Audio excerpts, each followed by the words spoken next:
নমস্কার বন্ধুরা, মিতা রোজকার রান্নায় আপনাদের স্বাগত। আজকে আমি চিংড়ি মাছের মালাইকারির রেসিপিটা এনেছি। এটা 8 কিলোর ওপরে চিংড়িটা আছে। আমি নুন হলুদ ভালো করে ধুয়ে নুন হলুদ মাখিয়ে এটাকে রেখেছি। আর এটা সর্ষের তেল কড়াইতে দিলাম।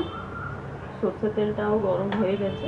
প্রথমে এই মাছগুলোকে আগে একটু ভেজে নিই।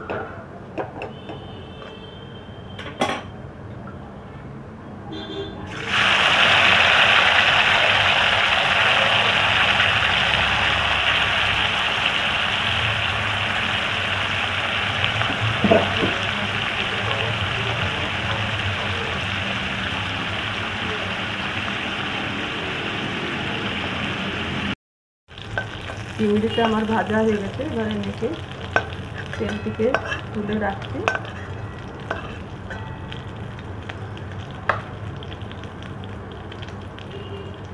আর একটু তেল দিয়ে দিচ্ছি।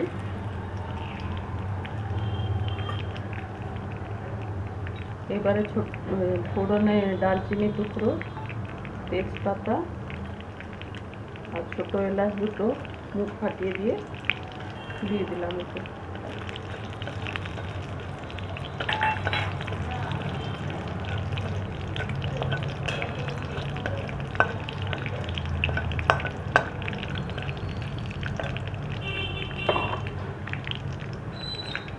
এটা ভালো করে ভাজা হয়ে গেছে, সুগন্ধ একটা বেরোচ্ছে। এবারে এটাতে পেঁয়াজ, আদা, রসুন বাটা দিলাম। একটা বড় পেঁয়াজ দিয়েছি, 4-6 কোয়া রসুন দিয়েছি আর 1 ইঞ্চ আদা।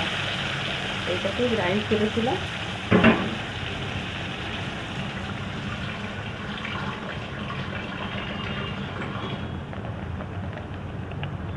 এবারে কাশ্মীরি লঙ্কা গুঁড়ো 1 চামচ দিলাম।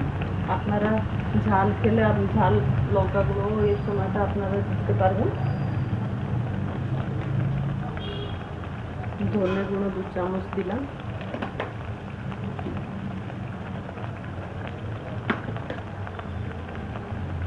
হলুদ গুঁড়ো দিলাম 1 চামচ।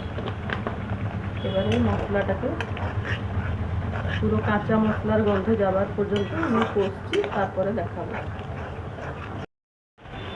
মশলাটা তো প্রায় ভাজা হয়ে গেছে। এবারে 1.5 চামচ মতন চিনি দিলাম এতে। মালাইকারিটা একটু মিষ্টি মিষ্টি হয়। চিনিটা দিয়ে যে চিংড়ি যেটা ভেজে রেখেছিলাম আর একবার এই মশলার সাথে ভেজে দিচ্ছি। মশলাটা পুরো সব দিকে লেগে যাবে। তাছাড়া আর একটু নুনও দিয়ে দেবো।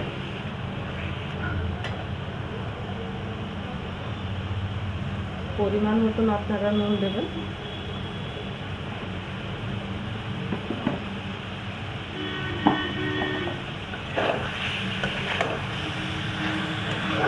এবারে এই চিংড়িটা দিয়ে এটাকে একটু আরেকটু ভালো করে ভেজে নিয়ে জল দেবো।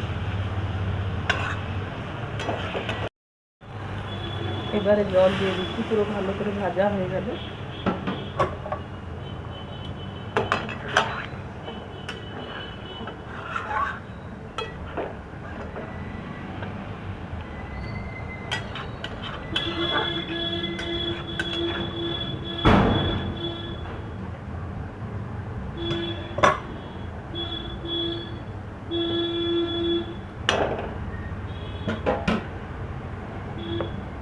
এটা হাফ নারকোল কুড়ে ওকে একটু গ্রাইন্ড করে রেখেছি। এটা ফুটে গেলে এই নারকোল বাটাটাকে আমি তরকারিতে দেবো, তারপরে দেখাবো।